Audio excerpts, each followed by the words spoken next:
Okay, I'm gonna start doing a brake job on this 2015 Nissan Rogue.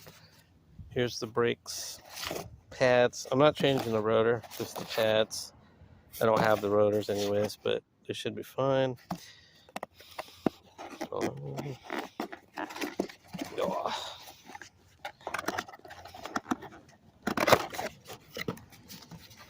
Brand new, sealed in the box.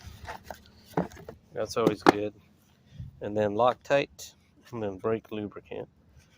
And there's the tools of the trade. So I'm gonna get this thing jacked up and then loosen the lug nuts, then jack it up. Wheel chock. All right, thanks.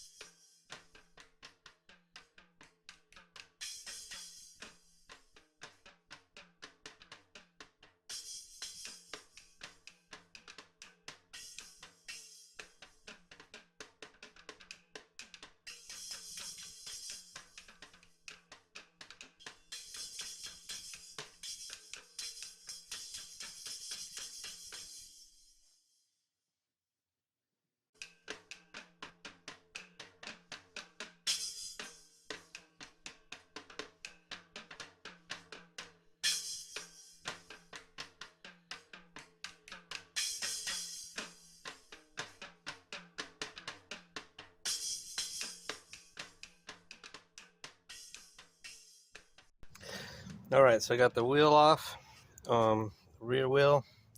This is the driver's side. I'm only going to show the driver's side though. They're the same as the other side. This is just the pad, so, but they're down. I don't know if you could see how worn these are. I don't know if you.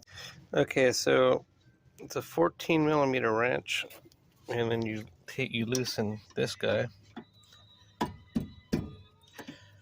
Man, everything's so tight on this thing. I don't get it, my friend.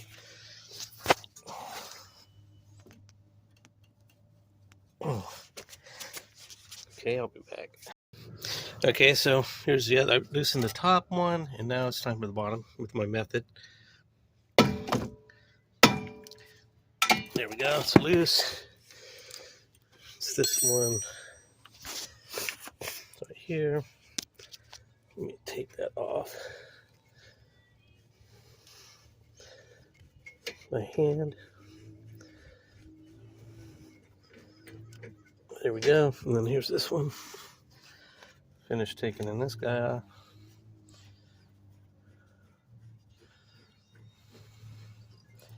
And then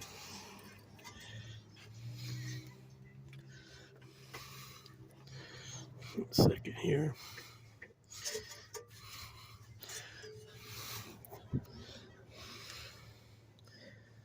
You should be able to. This guy should slide off. It's a little bit of force. Hold on a second.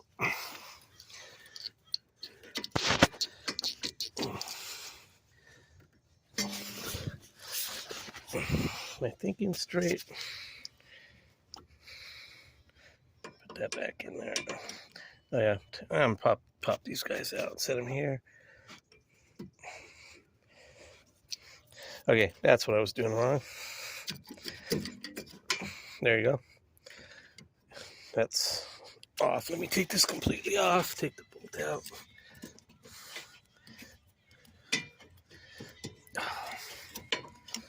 Brake the line itself, brake line gets in the way. So then you can just set this guy up here. You could secure it, but I don't think I need to. Anyways, here's a little. There's like a metal plate on these.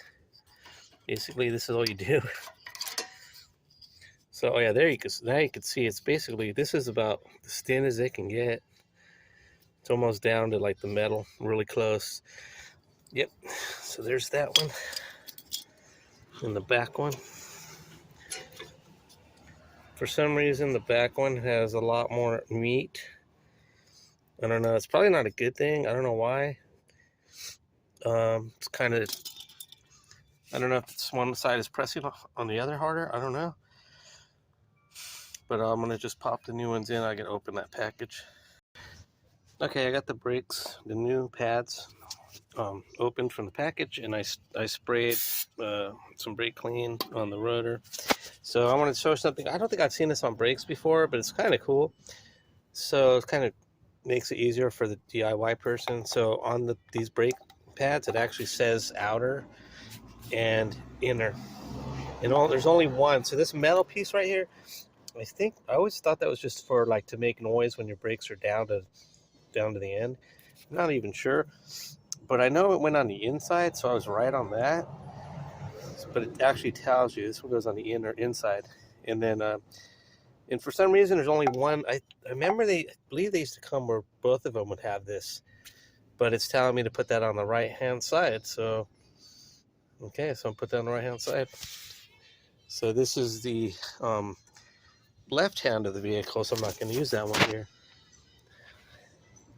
There's the left hand, so I'm going to put this guy in here, and then oops, not paying attention, guys. So this is the inner, so I'm putting this guy back here. Hold on a second.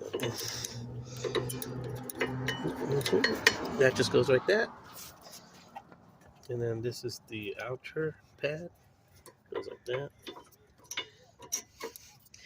Oh yeah, I'm stupid actually. I thought I could have showed the thinness of the brakes from the back right here. I don't know what I was thinking.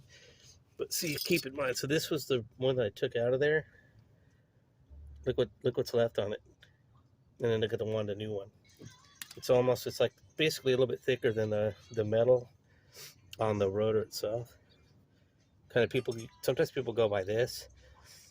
If it's like half as thin as this, they'll recommend replacing. So that's pretty much it. I popped them in, and then there's just the original brakes, or the ones that I should say I just removed, had the metal plate piece. So I'm just gonna go ahead and,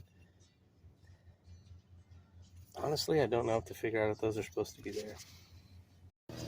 Okay, so I've decided to make a educated guess on this. I'm not gonna put this metal plates back because the new ones, they have the metal plate already, and this will kind of like cover up this nub right here and like that.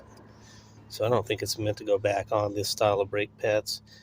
And I want to show you a comparison. This is like the Dodge Challenger brake pad. Look at this size comparison. Anyways, so basically that's it. I gotta compress the brake cylinder right here. So I'm gonna do that next. Okay, so before you do what I'm gonna do next with the brakes, you remove the brake cover for the brake. I think it's called the master cylinder. You remove that, and you just verify that this is for the brakes. It is, because sometimes you have a steering wheel for the power steering, some cars, whatever. So then you come back over here, and then you got it already ready to go. So this is the other cylinder, the regular cylinder. So this is a clamp. I'm going to compress this cylinder back into here, so I can, because as the brakes wear down, more fluid enters to compensate for the space between the brakes and how they clamp down. You need more hydraulic fluid because the brakes are smaller. Oh, I don't know. It takes less volume. It needs more volume of the brake fluid. So anyway, so you open the cap and then you compress this down to, carefully, slowly down to almost towards flat. Then you can put the brakes back on, the new pads back on. Okay, I'll show you. So I got it compressed as much as it needs to be. So then when I put it back together, you'll see the brake pads will be able to fit back in. Okay, so these are the caliper guides, whatever you call them. So I used the brake lubricant on the ends of these bolts, cleaned it, put new lubricant, and then I put Loctite. I meant to buy the red Loctite, but I accidentally bought the blue one. So I'm going to use that. Okay, so basically, I already you saw me do that. So now it's a matter of getting these bolts back in. So you want to put this one first because the brake line is in the way. Hold on. Oops. Shoot. Get it to go in there.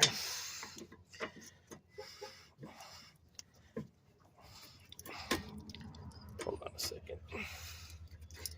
Yeah, push it in there because it's not going to want to go with the brake line there. So do that one first.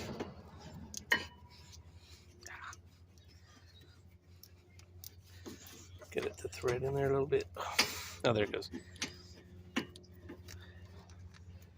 And then go back and grab the other one. Start the other one going.